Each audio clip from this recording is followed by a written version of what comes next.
안녕하세요. 작은별 라디오입니다. 이번 내용은 예비 신호가 무슨 꿍꿍이가 있는지 예비 신혼집을 본인이 구했다며 무조건 그 집을 신혼집으로 하라면서 돈까지 요구했다는데요. 무슨 일인지 바로 알아보겠습니다. 안녕하세요. 저는 34살 여자입니다. 아직 결혼은 안 했고요. 최근 하려다 결국 파혼했습니다. 만약 파혼을 안 했으면 지금 엄청 고생하고 있었을 것 같네요. 차라리 잘한 일인 것 같아요. 저는 성실하게 살았습니다. 떳떳합니다. 열심히 공부해서 괜찮은 대학에 갔고 직장도 은행 쪽 좋은 직장에 들어가서 일했습니다. 여행 한 번 다녀본 적 없었고요. 악착같이 돈을 모았습니다. 연애도 중간중간에 하긴 했었죠. 하지만 인연이 닿지 않았습니다. 그러다가 작년에 지인의 소개로 저보다 2살 많은 남자를 소개받게 되었어요. 평범한 작은 직장을 다니던 모든 게 다 평범한 남자였어요.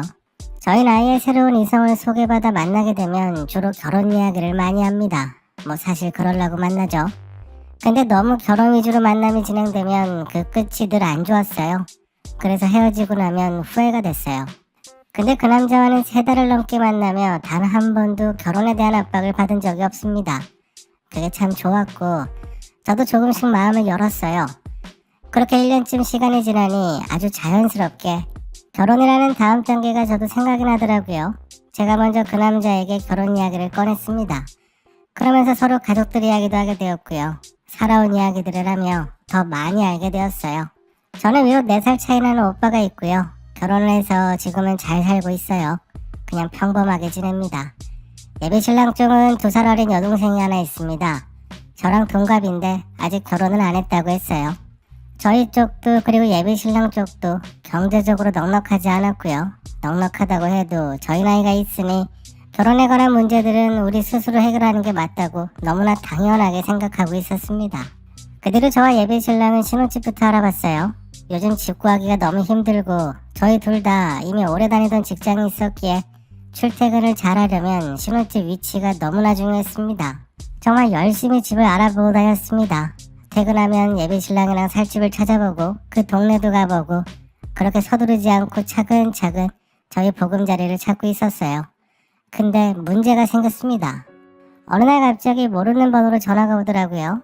당시 회사라 일이 바쁜 상황이라 못 받았습니다. 한 5번 정도 오더니 문자가 남겨져 있었어요. 읽어보니 예비 신랑 어머니셨네요. 예비 시어머님이죠.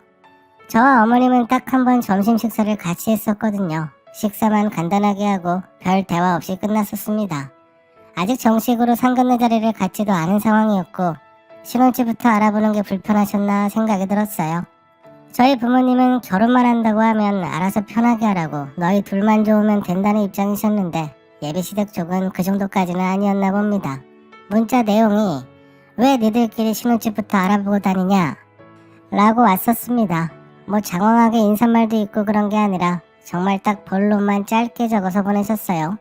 순간 답장을 어떻게 해야 하는지 전혀 감이 안 와서 일단 퇴근 후 다시 연락드린다고 했습니다. 예비 신랑에게 퇴근 후 바로 연락을 했고 직접 만난 문자 메시지를 보여줬습니다. 제가 어떤 기분인지 먼저 말해주지 않고 일단 상황만 먼저 보여줬어요. 그때 예비 신랑의 반응이 궁금했습니다. 예비 신랑은 자기 어머니의 문자 메시지를 다 보고는 누굴 편든다던가 화를 낸다던가 미안해하거나 그런 감정적 변화가 전혀 없이 그냥 곧바로 일단 자기 어머니에게 전화를 걸어보라고 했습니다. 전 예비 신랑 앞에서 전화를 걸었고 예비 신랑은 곧바로 스피커폰으로 바꿔서 같이 들었어요. 예비 신랑 어머님은 전화를 받으시자마자 곧바로 저에게 신혼집 구하지 말라고 하시더라고요.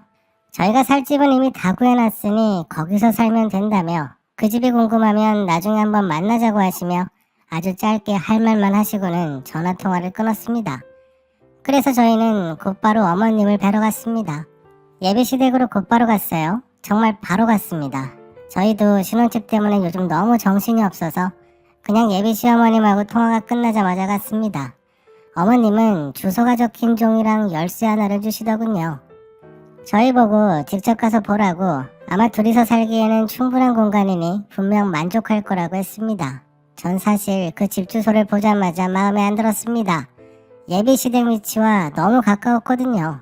주소뿐만이 아니었네요. 근처에 버스 정장도 없고 엄청나게 외진 곳에 있는 아주 낡은 아파트였어요. 동네 분위기 자체도 안 좋아 보였고 집안에 들어가기도 전에 이미 마음의 결정은 끝난 상태였어요. 만약 부동산에서 이런 집을 추천해줬다면 그 부동산은 다시는 안 갔을 정도였으니까요. 근데 더 가관인 건 문을 열고 집 안에 들어가니 더 심각했습니다. 도배도 다시 해야 하고 장판도 다시 깔아야 하고요. 화장실은 뭐 아예 새로 다 바꿔야 할 수준이었고요. 창문이며 창틀이며 모든 것들이 다 낡았습니다. 예비신랑도 할 말이 없는 표정이더라고요. 그래도 시댁에서 신혼집을 해준다는데 뭐가 문제냐고 하겠지만 저희가 원래 계획했던 신혼집은 제가 6천만 원을 하고 제 예비신랑이 3천만 원을 해서 총 9천만 원에 은행 대출을 좀 끼고 괜찮은 동네 전세를 알아봤는데 게다가 거의 한 달 동안 이 집 저 집 다 봤잖아요. 요즘 새로 지은 집들이 얼마나 괜찮은 곳이 많은데요. 그걸 아는 상황에서 어떻게 저렇게 낡은 곳으로 가나요? 그 집을 보고 다시 예비시댁으로 갔습니다. 예비신랑이 먼저 그 집이 너무 낡아서 따로 집을 잡겠다고 했어요. 그러자 어머님은 갑자기 저를 보시며 마음에 안 드니? 라고 하셨습니다. 전 최대한 정중하게 말했어요. 저희가 그동안 다니며 봐둔 집이 있어서 감사하지만 원래 봐놨던 그 집에서 시작하겠다고 말씀드렸습니다. 저희 둘 다 싫다는 의사표현을 했는데 그때부터 어머님은 그 집이 좋은 이유를 설명하기 시작하셨어요. 재개발이 어떻고 요즘 그 돈에 그런 집이 힘들 거고 한 30분 넘게 그 집 홍보를 하셨습니다. 그러면서 예비신랑을 붙잡고 괜히 대출 끼고 빚도 안고 시작하지 말고 이 집에서 안정적으로 시작하라며 이제는 막 설득을 하시더라고요. 옆에서 그 모습을 보니 정말 어이가 없었습니다. 심지어 예비신랑도 슬슬 자기 어머니 말에 넘어가는 것 같았어요. 그렇게 며칠이 지나니 예비신랑이 저에게 슬슬 자기 어머니 집 이야기를 꺼내고 신혼집 알아보러 가자고 하면 귀찮다고 미루기 시작했습니다. 그리고 얼마 지나지 않아 예비 시어머님은 저희를 주말 낮에 부르셔서 그 아파트로 데려갔어요. 낮에 보면 또 다르다고 니들이 밤에만 와봐서 더 마음에 안 들 수 있다고 하셨습니다. 낮에 보니 다르긴 하더군요. 정말 답도 없더라고요. 대낮인데도 동네 분위기는 너무 우중충해 보이고 집 안으로 들어가니 지난번에 보지 못했던 곰팡이들이랑 누렇게 습기 찬 벽지도 보였고요. 그 안에 있는 게 건강에 안 좋을 것 같았어요. 심지어 그 안에서 말씀하시던 어머님도 어느 순간부터 본인 입을 수건으로 가리면서 말을 하셨어요. 어처구니가 없었습니다. 공짜로 줘도 안 살 것 같았어요. 그 집을 보고 나와서 근처에서 식사하자고 하시길래 그러자고 했습니다. 거기서 대뜸 돈 이야기를 하십니다. 자기 딸 이야기를 하시면서 이걸 집을 그냥 주면 딸이 너무 서운해할 거라고 니들이 돈을 조금 내라며 제시하신 금액이 8천만 원이었어요. 그 돈을 내고 저 집을 가져가래요. 반값도 안 된다고 하시면서요. 저번엔 저희 보고 돈을 아끼고 빚이 어떠고 하시더니 갑자기 8천만 원을 내라고 하는 게 말이 됩니까? 게다가 공동명의도 아니고 아들 명의로 일단은 하자고 그게 나중에 뭐가 더 좋고 어쩌고 하시면서 아니 제가 은행에서 10년 가까이 일한 사람인데 제가 바본가요? 일정 금액 이하는 별 의미도 없는데 일단은 참고 들었습니다. 죽어도 저 집을 살 마음이 없어서 그냥 싹 다 흘려듣고 나왔어요. 집에 와서 생각해보니 저렇게 다급하게 집을 넘기려고 하시는 게 많이 이상했습니다. 저런 표정의 사람들을 직장에서 많이 상대해봤기에 더 이상하게 느꼈어요. 예비신랑에게 전화해서 그 집 등기 좀 보자고 했어요. 그러자 곧바로 예비 시어머님에게 전화가 오더군요. 가족끼리 뭐 그리 까탈스럽게 그러냐고 하시며 신혼집을 반값에 준다고 해도 난리냐고 하셨어요. 전 그래도 일단 등기부터 봐야겠다고 아주 단호하게 말했습니다. 돈 앞에 무슨 가족인가요? 심지어 아직 결혼 전인데요. 그렇게 등기 내용을 확인했는데 역시나 예비 시어머님은 그 집을 담보로 빚이 1억 가까이 드셨어요. 그 빚을 청산하려고 저희에게 급하게 파시는 거였네요. 사기당한 기분이었습니다. 그러면서 내 앞에서는 선심 쓰는 척 하시고 어이가 없었네요. 전 예비신랑에게 무조건 그 집에서는 살 수 없다고 확실하게 의사표현을 했고 예비신랑은 일단 알겠다고 하고 연락을 끊었습니다. 그래도 계속 자기 엄마 집을 사는 게 더 싸게 먹히는 거 아니냐고 했고요. 저도 슬슬 결혼에 대해서 다시 생각해야 하나 고민을 하기 시작했습니다. 그러다가 제 고민을 덜어주는 어찌 보면 고마운 일이 생겼습니다. 그날도 제가 일을 하고 있는데 모르는 번호로 전화가 왔어요. 예비 신랑의 여동생이었네요.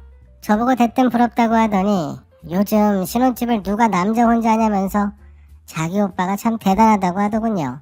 그 집을 공짜로 받는 것도 아니고, 아니 공짜로 준다고 해도 싫은데 어이가 없었습니다. 그러면서 예비 신우는 계속 은연중에 저에게 자기가 결혼할 땐 어쩌냐고 앓는 소리를 하더라고요. 이번에 엄마가 집까지 다 아들 줘버려서 딸 앞으로 남는 게 없겠다고 되도 않는 너스레를 떨더군요. 그래서 그럼 그 집 예비 신우가 쓰라고 했습니다. 저희는 다른 곳 이미 알아봐서 괜찮다고 했어요. 예비 신우는 갑자기 당황하더니 자기 말은 그런 뜻이 아니라 그냥 부럽다라는 거라고 막 얼버무리더군요. 엄마가 오빠 주기로 한 건데 자기가 어찌 받냐고 하며 슬슬 빼길래 전 속으로 옳다구나 하고 더 강하게 물고 늘어졌습니다.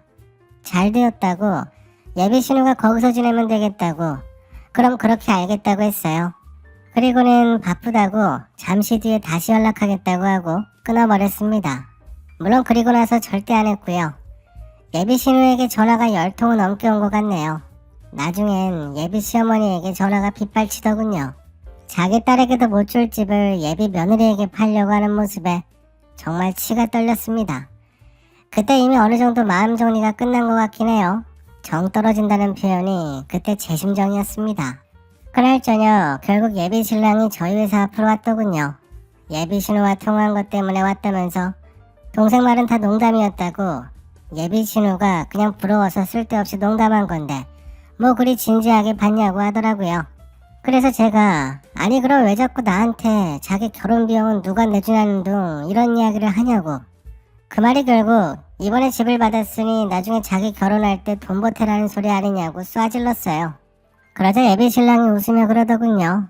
에이 왜 그래, 그냥 가족끼리 서로 도우면 좋은 거지 라며 마치 나중에 예비 신우가 결혼할 때 돈을 보태주고 싶다는 것처럼 이야기하더라고요. 황당했습니다. 그럼 저는 이 남자랑 결혼해서 시어머니 빚 갚아주고 나중에 신우 결혼 준비도 해줘야 하는 거잖아요. 제가 여행 한번 안 가고 좋은 거 한번 못 입고 그렇게 열심히 해서 모은 돈을 왜 시댁에 퍼주나요?